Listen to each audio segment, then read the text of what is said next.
नमस्कार. आजच्या या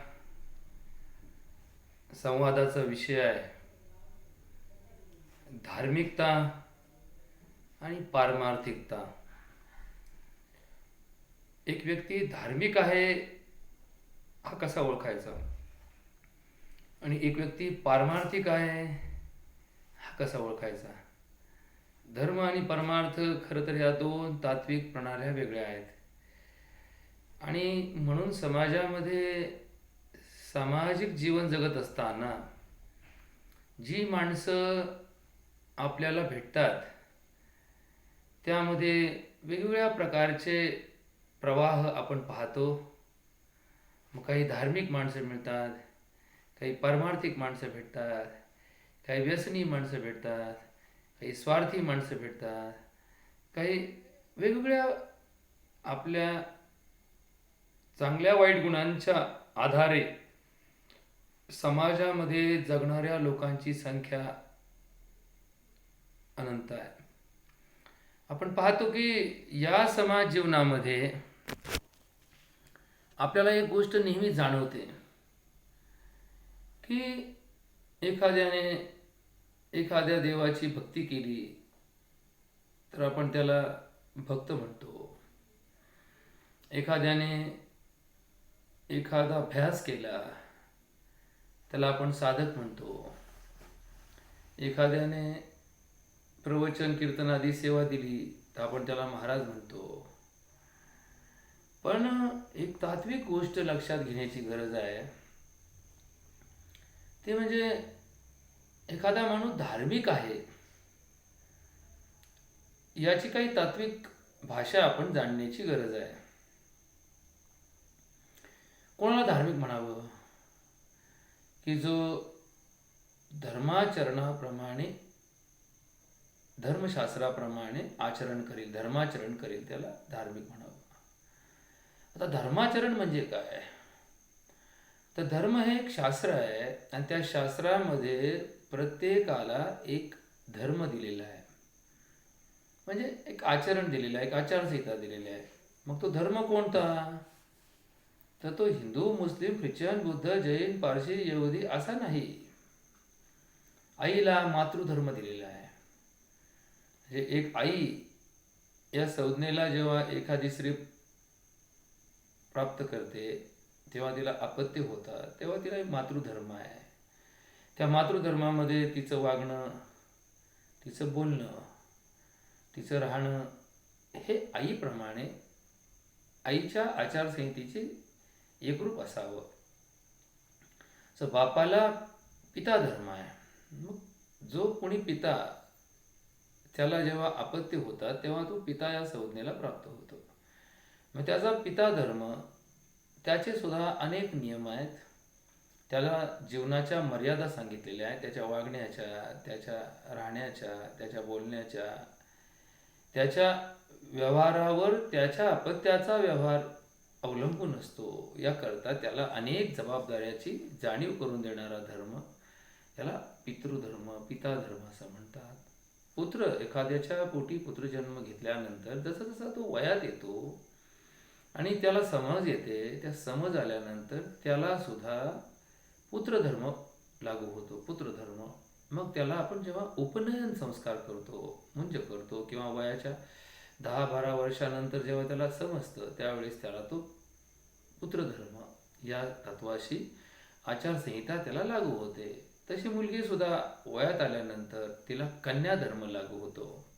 अर्थात लहान मुलं की ज्यांचं वय 7-8-9 वर्ष आहे, या बालवयामध्ये त्याची पक्वता नसते, बुद्धीची, ज्ञानाची कमतरता असते, अनुभवाची कमतरता असते. त्यामुळे त्यांना असा विशिष्ट धर्म, अशा प्रकारची संज्ञा त्यांच्या आचारसंहितेला लागत नाही. त्यांना परावलंबित्व, ते अनुकरण, आणि त्यांना एक प्रकारे ते एक विद्यार्थी अवस्थेमध्ये असतात. त्यांची जी सभोवतालची मंडळी आहे, मग ते शिक्षक असतील, आई वडील असतील, भाऊ बहीण असतील, आजी आजोबा असतील, यांच्या मार्गदर्शनाखाली त्यांचं अनुकरण करणे, त्यांचं ऐकणे हा त्याचा धर्म आहे. हा तर सुद्धा धर्मच आहे की एखादा विद्यार्थी हा ऐकत असतो, एखादा विद्यार्थी ऐकत नाही.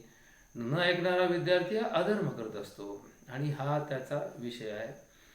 एखाद्याचा विवाह झाला की विवाह झाल्यानंतर त्या मुलाला पतिधर्म संज्ञा प्राप्त होते आणि तो पतीचा धर्म त्याने, जसा आपण एक धर्मी असणाऱ्या रामाच्या चरित्रामध्ये त्याचा पतिधर्म आपण जसा पाहिला, तसा प्रत्येकाला तो प्रतिधर्म एक आचारसंहितेच्या रूपात लागू आहे.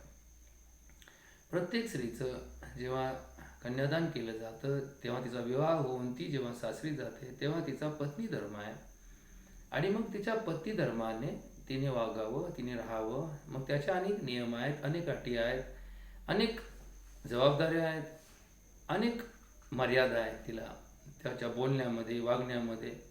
मग या तत्वाशी एकरूप असणाऱ्या विचाराच्या व्यक्तीला धार्मिक असं म्हणतात. दुसरा एक महत्त्वाचा विषय धार्मिक या बाबतीमध्ये असा असतो की जो धर्माक तत्वाला मानतो तो धार्मिक व्यक्ती त्याच्या व्यवहारामध्ये कसा असतो.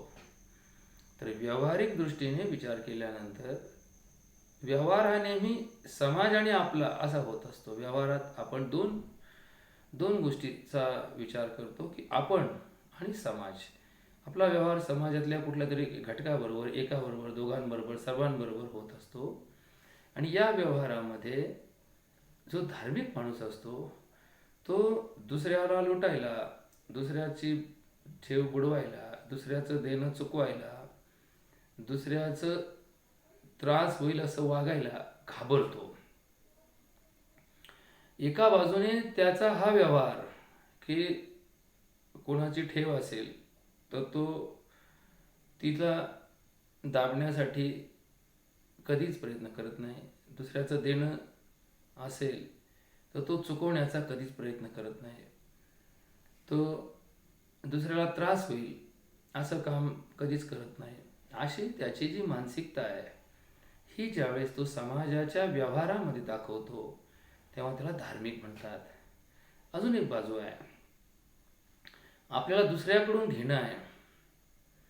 एखाद्या व्यक्तीला आपण काही कारणासाठी एखादी रक्कम दिलेली आहे, एखादी वस्तू दिलेली आहे, एखादी गोष्ट वापरायला दिलेली आहे किंवा एखादा यंत्र का एखादी आपली व्यवहारात नित्य लागणारी एखादी गोष्ट त्याला दिलेली आहे काही दिवसापुरती, काही वेळेपुरती. आणि ती घेताना जरी आपला एक विषय असेल की 2 दिवसात परत द्या बाबा, परंतु त्याला जेव्हा मनामध्ये विचार येतो की त्याचं काम झालं नसेल तर राहू द्या, त्याला दुसऱ्याकडून येणाऱ्या घ्यायच्या स्वतःच्या रकमेबद्दल मागताना लाज वाटते आणि दुसऱ्याची रक्कम ठेवायला लाज वाटते. या 2 गोष्टी जेव्हा त्याच्या मनामध्ये सदैव विचार चालू असतात तेव्हा त्याला धार्मिक म्हणावं. म्हणजे दुसऱ्याचं चुकवायला आणि दुसऱ्याला मागायला ज्याला लाज वाटते, ज्याला त्याची मनामध्ये स्वतःलाच भीती वाटते, जरी तो व्यवहार बरोबर असला, जरी तो व्यावहारिक दृष्टिकोनातून बरोबर असला तरी समोरच्याची अडचण जाणण्याची त्याला जी मनस्थिती निर्माण होते ती धार्मिक वृत्तीची मनस्थिती असते. आता दुसरा एक विषय आपण यामध्ये आज समजून घेण्याचा जो विषय आधी सांगितला आहे तो म्हणजे पारमार्थिक. आता परमार्थ म्हणजे काय? आपण नेहमी कुणाला विचारलं काय करता तर तो म्हणतो मी परमार्थ करतो. म्हणजे काय करतो? तो म्हणतो मी भजन करतो, कीर्तन करतो, आरती करतो, देवदेव करतो, पूजा करतो, दिंडी घालतो, मी प्रदक्षिणा घालतो, मी अभिषेक करतो, मी सत्यनारायण करतो, मी परमार्थ करतो. अशा त्या परमार्थाच्या ज्या विचारधारा आहे त्या विचारधारेमध्ये तो स्वतःच्या या तत्वाशी आपली विषय सांगण्याचा प्रयत्न करतो. पण हे जे सगळे कर्म आहेत हे पारमार्थिक वृत्ती निर्माण करण्याला पूरक कर्म आहेत. परमार्थिक वृत्ती हा जो विषय आजच्या चिंतनामध्ये घेतला जातो तो नेमका काय आहे? तर हा विषय आपल्याकडे एक चिंतन म्हणून जेव्हा आपण त्याची व्याख्या, त्याची परिभाषा, त्याची परिसीमा पाहतो त्यावेळेस आपल्या लक्षात येतं की त्याची भाषा काय आहे, त्याची परिभाषा काय आहे. तर परमार्थ या शब्दाचा अर्थ असा आहे की जो आपल्या ज्ञानाने, बुद्धीने, शक्तीने, प्रयत्नाने प्राप्त झालेली एखादी गोष्ट, एखादी प्राप्ती, मग ती प्राप्ती कोणत्याही अर्थाने असू द्या, ती प्राप्ती जरी तिची प्रयत्नाची बाजू आपण सांभाळली असेल तर ती प्राप्त झालेली गोष्ट ही ईश्वरीय देणगी आहे.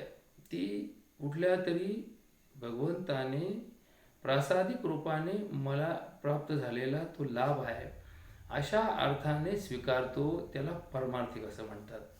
आता ही भाषा थोडी तात्विक भाषा आणि थोडीशी जड शब्दांची व्याख्या झाली. साध्या भाषेमध्ये की माणसाला जेव्हा सामान्यतः एखादी प्राप्ती होते, एखादी गोष्ट प्राप्त होते, अपत्य प्राप्ती होऊ द्या, धनप्राप्ती होऊ द्या, संपत्ती मिळू द्या, किंवा सत्ता मिळू द्या, पद मिळू द्या, पदोन्नती मिळू द्या, किंवा आरोग्य मिळू द्या, माणसाला आपला अहंकार आणि आपली मीत्व या गोष्टीची इतकी सवय असते की या प्रत्येक गोष्टीला तो आपल्या स्वतःची कर्मकहाणी जोडतो. की मी प्रयत्न केला म्हणून मला मार्क मिळाले, मी खूप अभ्यास केला म्हणून माझी पास झालो, माझे खूप संबंध आहेत म्हणून मी नोकरीला लागलो, माझे खूप वागणं चांगलं आहे म्हणून मी पद प्राप्त केलं, म्हणून मी या अवस्थेला साध्य केलं, या प्रक्रियेला साध्य केलं. अशी जी भावना आहे, मुळातच हा एक भ्रम आहे असं ज्याला वाटतं तो परमार्थिक असतो. परमार्थ म्हणजे काय की समर्पण. मग समर्पण कुणापाशी? त्या ईश्वरीय शक्तीपाशी. आता बऱ्याच वेळा याचा प्रत्यक्ष अर्थ ईश्वरी शक्तीपर्यंत जात नाही. खूप वेळा माणसं आपल्या आयुष्यामध्ये ज्या चांगल्या गोष्टी घडतात, जे काही सकारात्मक उन्नती त्याची होते, प्रगती त्याची होते, साध्यता त्याला मिळते, त्याचं श्रेय नेहमी बरोबरच्याला देतात. म्हणजे संसारामध्ये एखादा यशस्वी संसारातला पती जेव्हा बोलतो तेव्हा तो त्याचं श्रेय आपल्या पत्नीला देतो, किंवा कुटुंबामध्ये जेव्हा एखादी गोष्ट खूप समृद्ध आणि आनंदाने चालते तेव्हा त्या घरातील कर्ती मंडळी याचं श्रेय आपल्या अपत्यांना देतात. किंवा एखाद्या वैद्यकीय क्षेत्रासारख्या ठिकाणी एखाद्या पेशंटला जेव्हा गुण येतो तेव्हा त्याचं श्रेय पेशंट हा डॉक्टरला देत असतो, परंतु डॉक्टरने सुद्धा याचं श्रेय हे स्वतः घेऊ नये. हा एक धार्मिक पारमार्थिक चिंतनाचा भाग आहे की जरी समोरचा म्हणाला की मग हे सगळं तुमच्यामुळं झालं चांगलं, तरी चांगल्याचं श्रेय नेहमी प्रयत्नपूर्वक समोरच्या कर्मसहयोगाला द्यावं, की ज्याचा सहभाग त्या कार्यक्रमामध्ये आहे, त्या प्रकल्पामध्ये आहे, त्या प्रक्रियेमध्ये आहे, अशांना द्यावं. किंवा तशी परिस्थिती नसेल तर ते ईश्वरीय शक्तीला द्यावं. या तत्वाला पारमार्थिक असं म्हणतात. आणि पारमार्थिक तत्वाची दुसरी बाजू अशी आहे की जे काही अपयश आहे, जे काही तोटा आहे, जी काही त्रुटी आहे, जो काही अपमान आहे, जो काही आपल्याकडून नुकसानीचा भाग आपल्या आयुष्यामध्ये येतो, त्या सर्वांची जबाबदारी इतरांवर ढकलू नये. की याच्यामुळं झालं, त्याच्यामुळं झालं, याने असं केलं म्हणून माझं नुकसान झालं. ह्या अपयशाचं, या नुकसानीचं, या तोट्याचं, या अपमानाचं, या पराभवाचं संपूर्ण जबाबदारी स्वतःकडे घ्यावी. ती ईश्वरावर सुद्धा ढकलू नये. दुर्दैवाने आपल्या समाजामध्ये याच्यापेक्षा उलटी सवय आपण सामाजिक जीवनामध्ये पाहतो की श्रेय आपल्याकडे घ्यायचं, यश आपण आपल्याकडे कसं निर्माण आपल्यामुळे झालं याचा नेहमी तोरा मिरवायचा, आणि अपयशाला मात्र याचं खापर दुसऱ्यावर फोडायचं नेहमी. नाहीच कोणी मिळाला तर शेवटी भगवंतावर. काय भगवंत या दृष्टीने त्याला आपण त्याची जबाबदारी समजून त्याला आपण बोलत बसतो, देवा परमेश्वरा पांडुरंगा का बरं असं, का बरं तसं. तर ही जी दोन विचारधारा आहे, एक म्हणजे तुमच्या चाकोरीत तुम्ही जीवन जगा, ही धार्मिक वृत्ती झाली. आणि तुम्हाला जे काही प्राप्त होईल त्याचं चांगलं हे ईश्वरी देणगी, प्रसाद, त्याची कृपा, त्याचा त्याच्या आपल्यावरती प्रसन्नता किंवा त्याची इच्छा, या दृष्टीने त्याचा विचार करा. जे काही नुकसानीचा भाग, अपयशाचा भाग येईल त्यामध्ये आपल्या त्रुटी शोधा, आपल्यामध्ये असणारे अवगुण शोधा, आपल्यामध्ये असणारी कमतरता शोधा. या दृष्टीने जे विचार केले जातात त्याला पारमार्थिक विचार असं म्हणतात. आता मग तुम्ही असा एक प्रश्न मनामध्ये या दृष्टीने चिंतन कराल की मग ही पूजा, ही आरती, ही प्रवचन, ही धार्मिक कार्य, ही पारायण, या दिंड्या, या भजन मालिका, या कीर्तन मालिका, हे अखंड हरिनाम सप्ताह, हे यात्रा, हे संपूर्ण जे काही प्रकल्प परमार्थामध्ये आज सर्वत्र दिसत आहेत, परंपरेपासून आजपर्यंत याची भौतिक प्रगती झालेली आपण पाहतोय की सप्ताहे हे फार मोठ्या प्रमाणामध्ये जनसमुदायाची उपस्थिती असते, प्रसादामध्ये उपस्थिती असते, दिंड्यामध्ये भरपूर जनसमुदाय असतात. हे सगळ्या गोष्टी केल्यानंतर त्या माणसाला असं वाटतं की मी परमार्थ केला, मी पारमार्थिक आहे. सज्जन हो, हा आपला थोडासा गैरसमज आहे. हे सगळी जी उपक्रम आहेत, म्हणजे एखाद्या शाळेचं उदाहरण आपण घेतलं की एखादा शाळा जेव्हा वर्ग भरतो, त्या शाळेच्या वर्गाच्या भरण्याच्या आधी त्या शाळेची प्रार्थना होत असते. मग ती प्रार्थना कोणत्याही शब्दात असेल, कोणत्याही भाषेत असेल, कोणत्याही चालीत असेल, परंतु ती प्रार्थना प्रत्येक शाळेमध्ये घेतली जाते. मग ती प्रार्थना घेतल्यानंतर ती शाळा त्यानंतर वर्गवार एका विषयाला घेऊन चालू होते. आता जर कोणी असा गैरसमज केला की मी प्रार्थनेला हजर होतो म्हणजे मी शाळेत हजर होतो, असा जर कुणाच्या मनामध्ये भ्रम झाला की हा मी होतो का, मी प्रार्थनेला होतो, पण तो प्रार्थनेला असलेला विद्यार्थी जर पुढील तासामध्ये जर हजर नसेल तर त्याची ती वर्गपाठाची शाळा होत नाही. त्याचा तो एक सोपस्कार पूर्ण होतो. फक्त आला, प्रार्थना केली, गेला, म्हणून त्याची शैक्षणिक प्रगती होणार नाही. तो त्या वेळेपुरता, प्रार्थनेपुरता येईल. मग कदाचित आपला एक मनात संभ्रम होईल की मी प्रार्थना का, या शाळेमध्ये या प्रार्थना का घेतल्या जातात, या शपथविधी का घेतल्या जातात, या प्रतिज्ञा का घेतल्या जातात. तर याचा कारण असं आहे की दिवसभर केल्या जाणाऱ्या अभ्यासामध्ये अभ्यास करण्याची जी प्रवृत्ती आहे ती या ईश्वरी चिंतनाने सुरू केली जाते.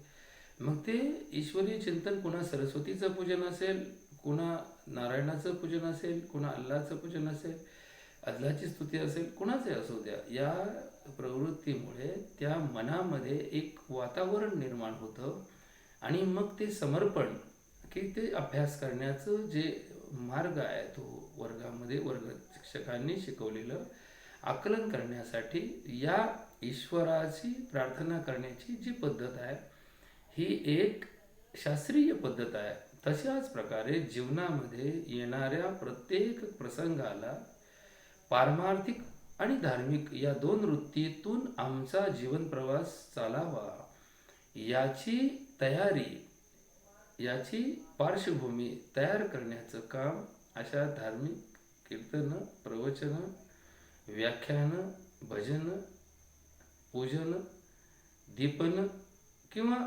अशा मंत्रपठन, माला जपन, या सगळ्या प्रक्रियेतून शेवटी काय, ह्या गोष्टी केल्याने माणसाच्या मानसिकतेमध्ये बदल होऊन त्याचं पारमार्थिक रूप हे उन्नत होतं, त्याची धार्मिकता वाढते. आता जर कदाचित या सगळ्या गोष्टीचा अभ्यास करताना समाजामध्ये याची जर गैरसमज आणि काही अज्ञानामुळे जर एखादा व्यक्ती भजन, कीर्तन, प्रवचन किंवा पूजा, दिंडी, देवदर्शन या सगळ्या गोष्टी करून जर त्याच्या वर्तनात परिवर्तन होत नसेल, त्याचं वर्तन अधर्मी असेल, त्याचं वर्तन स्वार्थी असेल, तो जर स्वार्थाचाच वापर आपल्या व्यवहारात करत असेल आणि त्याच्या या सगळ्या क्रिया चालू असतील, तर त्याचा अर्थ त्या क्रियेचा परिणाम त्याच्या वर्तनावर झालेला नाही. असा एखादा विद्यार्थी वर्षभर शाळेत जाऊन नापास होतो, तसं या परमार्थिक तत्वामध्ये ही व्यक्ती नापास झाल्यासारखा अर्थ निघतो. किंवा एखादी व्यक्ती पूजाही करत नसेल, भजनही ऐकत नसेल, वेळही नसेल, त्याला कीर्तनालाही जाता येत नसेल, तो प्रवचनही ऐकत नसेल, तो भजनही ऐकत नसेल, तो दिंड्याही करत नसेल, परंतु मात्र त्याच्या वर्तनात धार्मिकता आणि पारमार्थिक चिंतन हे सदैव असेल, की तो नेहमी चांगल्या विचारातून जगत असेल आणि दुसऱ्याचा विचार करून व्यवहार करत असेल, तर अशा व्यक्तींची धार्मिकता ही उन्नत आहे, ही उपजत आहे म्हणा, किंवा त्यांना या धार्मिकता प्रवृत्त करण्यासाठी अशा उपक्रमांची गरज नाही. असा एक श्लोक, असा एक विषय राष्ट्रसंत तुकडोजी महाराजांनी त्यांच्या ग्रामगीतेच्या संदर्भात लिहिलेल्या एका हिंदी साहित्यामध्ये एका ठिकाणी दिला आहे. सच काम किया जग में जिसने, उसने प्रभु नाम लिया न लिया. या तत्वातून आपण ही गोष्ट समजून घेऊयात. याचा अर्थ असा होतो की या सगळ्या क्रिया माणसाला हळूहळू सकारात्मक जीवन पद्धती, धार्मिक वृत्ती आणि पारमार्थिक चिंतन करण्याला प्रवृत्त करतात. जर त्या सतत केलात तर त्याच्यात परिवर्तन होतं. परंतु जर ते करत असताना त्याच्या मनात जर त्याचा परिणाम होण्यासाठी त्याचं अनुष्ठान, संकल्प या सगळ्या गोष्टी जर होत नसतील, बघा संकल्प ही फार मोठी गोष्ट आहे, जी इस्लाम धर्मामध्ये कुराण शास्त्रामध्ये नियत म्हणून सांगितलेली आहे. की उपवास धरल्याचं फळ कधी मिळतं, जर त्याची नियत केली तर. एखाद्या नमाजचं पुण्य कधी मिळतं, जर त्या नमाजच्या आधी त्याची नियत केली तर. तसा एखाद्या पूजेचं फळ कधी मिळतं, जर त्याच्या आधी संकल्प केला तर. आणि म्हणून आपण सर्वजण संकल्परहित परमार्थ केल्याचा जो भास निर्माण करतो, अहंकारामध्ये जगत असताना संकल्परहित आपण या गोष्टी सामाजिक प्रतिष्ठा वाढवण्यासाठी, समाज आपल्याला चांगलं म्हणेल, समाजात आपली प्रतिष्ठा वाढेल, समाज आपल्याविषयी चांगला विचार करेल, समाज आपल्याला पारमार्थिक म्हणेल, या दृष्टीने आपण हे सगळे उपक्रम राबवत असू तर ते संपूर्ण मिथ्या आहे, ते सदोष आहे, ते कदाचित परमार्थाची बाधा आहे. या दृष्टीने आपण विचार करूयात. आणि म्हणून संकल्प, सिद्धी आणि समर्पण या 3 गोष्टीच्या माध्यमातून केले जाणारे सर्व धार्मिक उपक्रम हे माणसाला एकतर धर्माचरणाला भाग पाडतात, अधर्म करण्याला भय निर्माण करतात, आणि प्रत्येक चांगल्याचं श्रेय दुसऱ्याला देण्याला तो माणूस कधीही मागे पुढे पाहत नाही. आणि प्रत्येक अपयश, प्रत्येक अपमान, प्रत्येक नुकसान याचं दुसऱ्याकडे बोट दाखवण्याऐवजी स्वतःला जबाबदार समजून आत्मपरीक्षण करण्याचा ज्याचा अट्टास असतो, स्वतःलाच तो अपयशीचं कारण समजतो, अशा माणसाची उन्नती, प्रगती भरपूर आणि भरमसाठ होत असते. अशा माणसाचे शत्रुत्व कमी असतं. अशा माणसांमध्ये समाजप्रियता अनेक गोष्टींनी निर्माण केली जाते. आणि म्हणून ही एक जीवनसिद्धीची मार्ग प्रणाली आहे. आणि याचा अभ्यास आपल्या सर्व धर्मशास्त्रामध्ये कमी अधिक प्रमाणात दिलेला आहे. पण दुर्दैवाने याचा परिणाम होण्याऐवजी याच्यातले सोपस्काराच्या क्रिया वाढत गेल्या, म्हणून याचे अर्थ अनर्थात परिवर्तित झाले. आणि म्हणून ही समाज व्यवस्था न राहता याची एक अवस्था झाली. हा स्वार्थ, पैसा, सत्ता, संपत्ती, पद, प्रतिष्ठा, प्रसिद्धी या अनिष्ट गोष्टींच्या अट्टहासापायी आपण अनेक गोष्टीत बदल केले. त्याच्यात आमच्या धार्मिकतेतही बदल केल्याचं लक्षात नव्हतं. पारमार्थिक चिंतनही आम्ही पूर्ण बदलून टाकलं. आणि मग असं जर घडत असेल, परमार्थ केल्याने आपला स्वार्थ मिटतो किंवा आपला स्वार्थ भागतो, असं जर आपल्याला वाटत असेल, तर याचा अर्थ कुठेतरी समजून घ्या ही एक विचारधारा आपल्यापाशी मांडण्याचा प्रयत्न केला. या दृष्टीने अर्थात या सगळ्या गोष्टी करण्यासाठी आपल्या मनामध्ये याचं चिंतन, बैठक आणि याचा विचार नेहमी घोळत ठेवणं आणि त्यासाठी आपला प्रयत्न कायम चालू ठेवणं ही आपली पहिली गोष्ट आहे. आणि म्हणून एकाएकी काही घडत जरी नसलं तर शनैर अर्थात शनैर पंथा शनैर मार्गमाचरित या दृष्टीने हळूहळू आपण परिवर्तन करून एक उन्नत समाज, एक दिव्य समाज निर्माण करायचा असेल तर प्रत्येकाच्या अंतःकरणामध्ये धार्मिकता आणि पारमार्थिकता अशी जर प्रगती होत गेली तर हा समाज, हा राष्ट्र एक दिव्य राष्ट्र, एक अद्भुत अशा प्रकारचं धार्मिक परंपरेचं स्वरूप आपण प्रत्यक्ष व्यवहारामध्ये पाहूया आणि एक महासत्तेचं रूप या देशाला देण्याचं कार्य या विचारधारेतच दडलेलं आहे. एवढीच आपल्यापाशी याची बाजू मांडतो आणि थांबतो. जय हिंद.